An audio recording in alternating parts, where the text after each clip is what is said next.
Hi, thanks for coming, everybody. When you're in radio or doing podcasts, one of the most important things is that you're able to talk to people you don't know, to get the best out of them, find out what they do, what they're all about, why they make the decisions they do, where their philosophy comes from. And for a long time, it was something that I was really bad at because I was really socially awkward around people. But a couple years ago, I moved to New York City. And when I moved to New York, I heard some people have heard of it apparently. I moved to New York City. And when I was about to do it, I met this person who used to live in New York, and she said, here's the key to living in New York City. Be open to everything. Have conversations with every stranger you meet, because it's this incredible wealth of knowledge and human experience. I met my husband on the subway, so just talk to strangers everywhere. And I was like, that's universally applicable advice. I imagine I'm going to meet my wife on the subway. So I went to New York, and I can tell you right now that 3 things dispelled me of the notion that that was a good piece of advice. So thing number 1. I'm about 2 weeks into living in New York, and I'm on the subway. I live up in Harlem, which is, if you know the geography of Manhattan, up around 125th Street. And I got on the subway down around West 4th, so way down at the bottom. And I'm on the subway, and the subway suddenly grinds to a halt, and I fall backwards, and this guy kind of catches me and holds me up, and he's like, whoa, you okay? I'm like, yeah, I'm not used to the subway doing that. I haven't lived here very long. And he's like, it does that sometimes. And we start this conversation, and I'm like, yes, this is it. I'm open to new experience. Me and this guy. A bunch of seeds have been cast, and 1,000 trees will grow. This is beautiful. And then about a minute and a half into the conversation, the guy just kind of out of nowhere says, oh, hey, have you heard about Jesus yet? And he said it the way I've asking people if they've seen Boyhood. I'm like, yeah, you seen Boyhood yet? He's just that casual. And he says this, and I'm like, oh no, this is not going well. And in my head, I'm like, how do I respond to the situation? The honest response would be, oh no, I don't really think about it that much. I feel like I'm agnostic. And on one level, to me, it doesn't really matter, because the best you can do is just be a good person on this earth to everyone else around you. And, thanks anyway. But of course, what I say instead is, oh no, I'm Jewish. Because, in my head, I'm going to just shut it down. I have never been Jewish. I'm like, okay, this is great. I know there's a 40-minute subway ride ahead of me, so I just want this conversation to end. So instead of ending the conversation, this guy just asked me so many specific questions about Judaism. And I have no answer, so I just kind of start agreeing with him. I'm just like, that's a good point. I never thought about that. And I'm like, I'm sure if you're Jewish, you think about this constantly. So this starts happening, and then something happens that I'm not used to, which is, I found out very common on the New York subway, which is, it stops for no reason for 10 minutes. So I'm just standing there talking to this guy.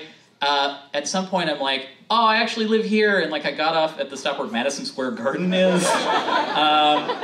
And by the end of it, I had his business card, and I guess I agreed to go to church the next week. So strike 1. Strike 1 against talking to strangers.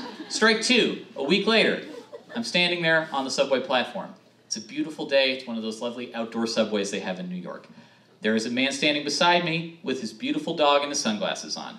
And in my head, I'm like, the dog walks over to me. I'm like, I'm going to make friends with this guy. We can bond over his beautiful dog. I start petting it. I say, it's such a beautiful day outside. And he says, I wouldn't know because I'm blind. Strike 2. Strike 3. A couple days later, I live in student housing up around the university where I'm going to school. And I'm going to see some friends that night. And I'm like, I'm going to be a good friend. I'm going to bring beer to this thing. So I go down to my local liquor store, and outside the liquor store are a couple of teens just hanging out. And I, like the cool guy that I am, say, what's going on? And point both my fingers like they're guns at these teens. And one of them says to me, hey man, what's happening? And I'm like, this is great. This is my last best chance of making some friends. It'll be cross-generational. This is exactly what that lady was talking about. So I'm like, hey, you guys live around here? And they're like, yeah. I'm like, me too, which is information you should not give to a pack of teens. And they're like, oh, you're going into that liquor store? I'm like, yes, I am. And they're like, that's great. Could you buy us some booze? And I'm like, in my head, I'm like, oh no, this is really not a great idea. I'm not a citizen in this country. But I also am trying to be a cool guy. So I'm like, yes, I will buy you the alcohol. And then I'm like, so what do you want? And one of them's like, oh, could you get us some Hennessy? Which I'm not intimately familiar with because I am neither a French aristocrat nor rapper T.I. So for me, Hennessy is a completely foreign object. So I respond by saying, so what? Sure, I'll get you Hennessy. At this point, at the beginning, I was like, I'm a cool guy, I'm gonna buy them some beer. Now I'm like, it'd be so embarrassing if I didn't get this for them. I want my cultural capital to stay really high with these random teens who live in my neighborhood. And then they start talking about stuff. One was like, can you get us some Drambuie? And I'm like, no, we're cutting it off. I'm doing like, now I'm just like a dad at a grocery store with the kid. I'm like, you get one thing. So I'm like, no, I'll just go in and get the Hennessy. And I go inside, and this is maybe shows you my worldliness that I just moved to New York City, did not know for the life of me what Hennessy, like what alcohol it was. So I just say to the guy at the front counter, hey, where's your Hennessy? And he gives a broad sweep as though this is a vast, my kingdom of Hennessy is before you. And I start looking around like everywhere that's not Hennessy. It's a cognac, by the way. If people know, do people know what Hennessy is? It's like this cognac that Dominique Strauss-Kahn and like Kendrick Lamar drink, and that's it. And I'm walking through, and I'm like pulling things out and looking at them like, are you Hennessy? And putting it back. And at some point I look at my phone, and I'm like, oh no, I've been in here for 18 minutes. These teens are gonna think that I have abandoned them, and I'm like really worried that they're gonna be mad at me. A few more minutes pass, I figure out what Hennessy is.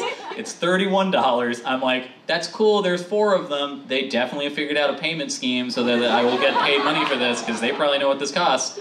I go up to the counter guy, pay the money, go outside. The teens are nowhere to be found. And I am thinking to myself, oh no, I'm really worried that they're gonna find me later and be like, that's our guy who took our Hennessy we didn't pay him for yet. So, for a couple of days, I just have it in the bottom of my bag. And I'm going to the grocery store with just some Hennessy. I go to a movie with it, and I'm like, if they catch me, I'll get kicked out, probably.